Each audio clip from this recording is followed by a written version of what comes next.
To misquote A Star is Born, awards shows were far from shallow in 2018. Many confronted sexual misconduct in the entertainment industry head-on, but as the new year kicks off with the Golden Globe Awards on January 6, one question lingers: will it continue for another year? For an event that's more known for its boozy moments than promoting social causes, the Golden Globe Awards went all in as the first major show of the #MeToo era last year.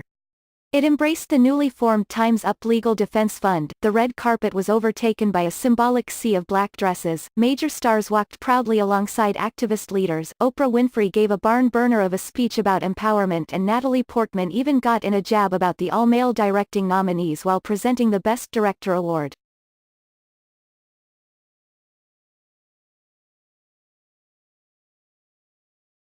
Every televised and non-televised event to come had to take the stage in the shadow of the Globes, and all did so in their own way, sometimes with jokes and sometimes with statements. The Screen Actors Guild had all-female presenters, guests wore white roses at the Grammys, and the Oscars gave a spotlight to Time's Up leaders and Harvey Weinstein accusers Ashley Judd, Salma Hayek, and Annabella Sciorra.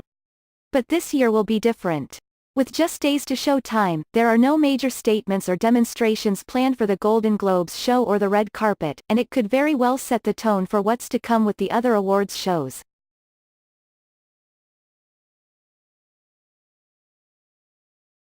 This year, there's no sense of urgency the way there was last year, said Steve Pond, awards editor for The Wrap.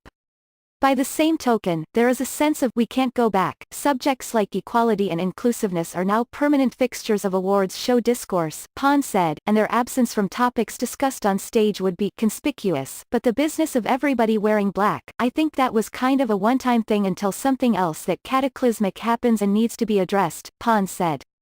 Hosts Andy Samberg and Sandra Oh have said that they don't necessarily intend to get political on January 6 night, but will leave the door open for anyone who wants to use their platform to do so. In an interview with The Hollywood Reporter, Samberg said he thinks people could use a little smile, not to ignore anything, but we spend so much time every day wallowing in a lot of things that are happening in our world that are really depressing, and with good reason. That stuff needs to be paid attention to, but there's also power to being positive and celebratory in the tougher times as well.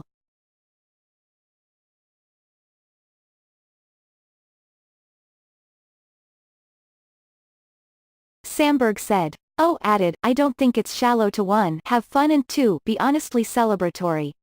What I'm interested in is pointing to actual real change. The change O referenced includes the cultural phenomena of films like Black Panther, nominated for 3 awards, Best Drama, Best Original Score and Best Original Song, and Crazy Rich Asians, nominated for Best Musical or Comedy and Best Actress, Constance Wu.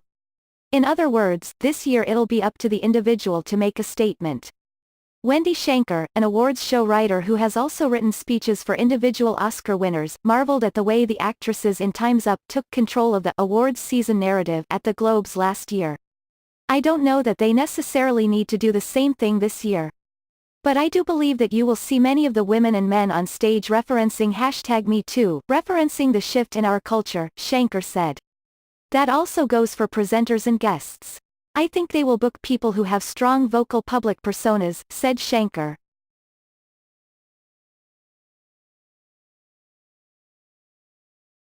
Producers know that's what keeps a show interesting, and I think audiences are engaged by the players of social media who have something to say beyond the performances. Jessica Chastain is one of those who was just announced as a presenter for the show.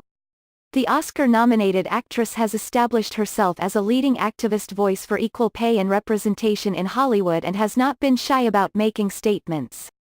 I think people will still have a lot of fun. People will be looking for fun and glamour, Shanker said.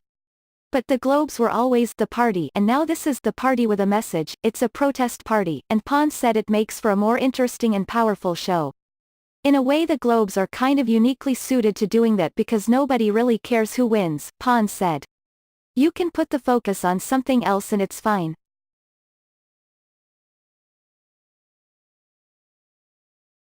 Also, for groups like Women in Film, a non-profit organization that advocates for and advances the careers of women in entertainment, having someone like Winfrey speak about #MeToo and Time's Up on a national platform is undeniably important and has a ripple effect on the culture.